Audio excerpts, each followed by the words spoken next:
Good evening, ladies and gentlemen. I'm Michael, and tonight, we're diving into a story that's been rippling through the headlines, stirring up whispers and questions that demand answers. Former President Bill Clinton, a man who's been a titan of American politics, a global philanthropist, and a polarizing figure for decades, is back in the spotlight. But this time, it's not for a speech at the Democratic National Convention or a new book tour. No, this time, it's something far more unsettling. A subpoena. A shadow from the past. A name that refuses to fade, Jeffrey Epstein. Just weeks ago, the House Oversight Committee issued subpoenas to Bill and Hillary Clinton, pulling them into a renewed probe into Epstein's sordid world. The question on everyone's mind: what did the former president know, and when? I can feel the weight of this story already, and I know you do too. Tonight, we'll peel back the layers of Clinton's life, from his meteoric rise to the presidency to the controversies that have haunted him ever since. Buckle up, because this is a story of ambition, power, and secrets that just won't stay buried. Let's take a step back. To understand the man at the center of this storm, we need to go to the beginning. William Jefferson Clinton, born in 1946 in Hope, Arkansas, was a child of humble roots with a knack for dreaming big. I can still picture him as that young boy, shaking hands with President John F. Kennedy in 1963, his eyes wide with ambition. That moment, captured in a grainy black and white photo, set the course for his life. He was destined for greatness, or so it seemed. Clinton's rise was nothing short of extraordinary. A Rhodes Scholar, a Yale Law graduate, and a charismatic young governor of Arkansas by 1978.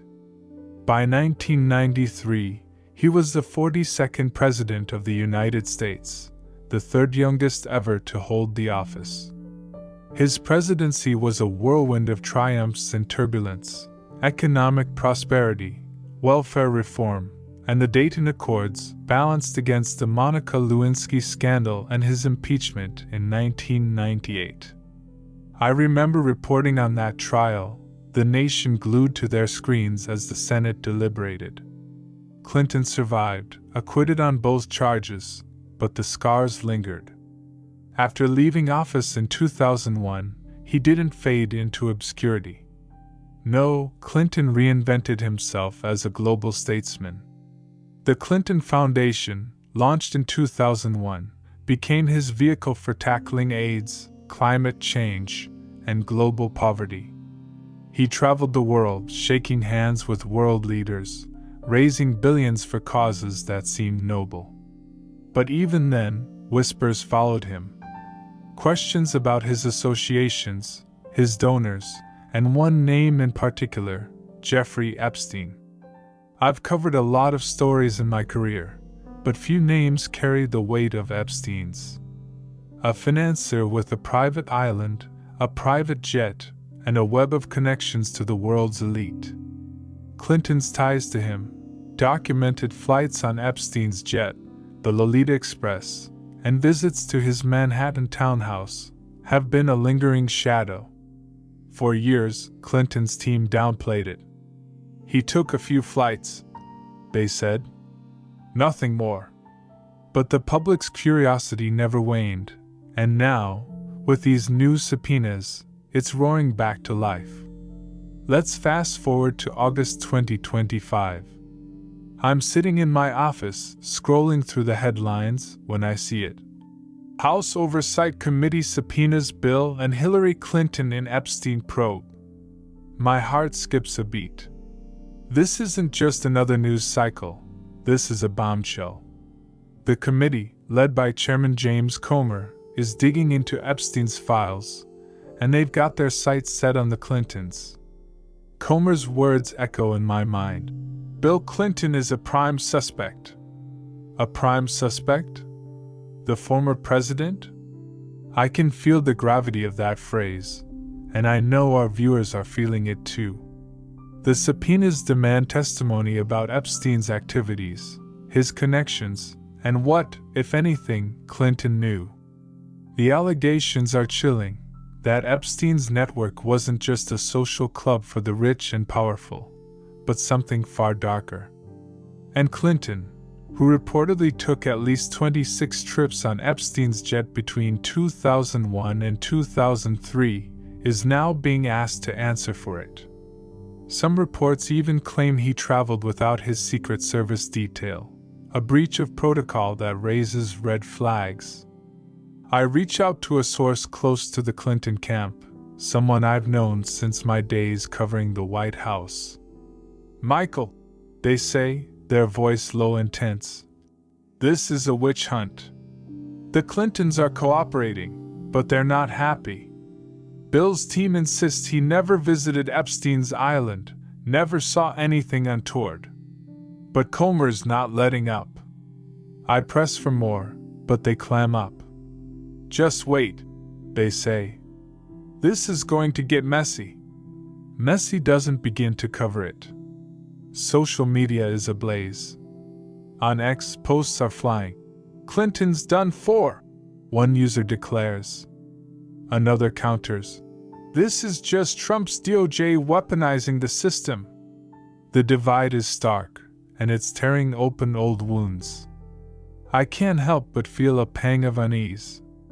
Clinton's been a polarizing figure for decades, but this feels different. This feels like a reckoning. As the weeks unfold, the story takes on a life of its own. I'm on air every night, piecing together the fragments for our viewers. The House Oversight Committee releases more details. They're not just after Clinton's testimony, but documents from the Clinton Foundation, emails, and even flight logs. The Wall Street Journal drops a bombshell of its own, a handwritten note from Clinton to Epstein, dated around his 50th birthday in 2003, found among Epstein's belongings. "Dear Jeff," it begins in Clinton's distinctive scrawl. "Thanks for the good times." Good times? I can feel the collective gasp from our audience. I invite a legal expert, Sarah Thompson, onto the show to break it down. "Michael," she says, leaning forward, her eyes sharp, "this note doesn't prove guilt, but it's damning in the court of public opinion. The committee's trying to establish a pattern. Did Clinton know about Epstein's activities? Did he turn a blind eye?" I nod, my mind racing. "But Sarah," I counter, "Clinton's team says he cut ties with Epstein years ago. Why is this coming up now?" She shakes her head. "Timing, Michael. With Trump back in office, his allies are pushing hard to settle old scores. The political angle is impossible to ignore. Comer's probe is backed by a Republican-led Congress, and critics are crying foul. This is revenge for 2016, a Democratic strategist tells me off the record. They couldn't get Hillary then, so they're going after both of them now. But the accusations keep piling up. A former Epstein employee, interviewed by the New York Times, claims Clinton was a frequent guest at Epstein's Manhattan townhouse, where photos of celebrities adorned the walls. "He was charming, as always," the employee says. "But there was an edge to those visits. Something unspoken. I can't shake the image of Clinton in that townhouse, surrounded by power and privilege, unaware, or perhaps all too aware, of the darkness lurking beneath. My viewers are demanding answers. "Michael," one email reads, "how could he not know? He was the president." Another writes, "This is a smear campaign. Clinton's a good man." The truth, as always, is harder to pin down. Then, a new twist. In late August, a viral video surfaces on X, a deep fake, clearly labeled as satire, showing Clinton discussing Epstein in a way that's too perfect, too incriminating. It's fake, but it spreads like wildfire, racking up millions of views. This is dangerous. I say on air, my voice steady but my stomach churning. We're in an era where truth and fiction blur, and it's tearing at the fabric of trust. I pause, letting the weight sink in. But we're here to cut through the noise. Let's look at the facts. September rolls in, and the tension is palpable. The Clintons have agreed to testify, but behind closed doors. I'm on air when the news breaks. Ladies and gentlemen, we've just learned that Bill and Hillary Clinton will appear before the House Oversight Committee next week. This is a historic moment. A former president, under oath, facing questions about one of the most notorious scandals of our time. I fly to Washington, D.C., to cover the testimony live. The city is buzzing, reporters camped outside the Capitol, cameras flashing like lightning. Inside, the mood is somber. My source slips me a tip. Bill's nervous, Michael. He's been prepping for days, but he knows one wrong word could end him. I nod, my pulse quickening. This is it, the moment the nation's been waiting for. The testimony is private, but leaks trickle out. Clinton, I'm told, is composed but defiant. I never visited that island, he reportedly says, his voice firm. I took flights, yes, but they were for foundation work. I never saw anything illegal, and I'd never condone it. Hillary, too, is resolute, emphasizing the foundation's transparency. But Comer presses hard, grilling them on specific dates, specific meetings. Why the birthday note? He demands. Why the secrecy? Clinton's response, according to a source, is measured. I was friendly with a lot of people. That doesn't mean I knew their secrets. Then a bombshell.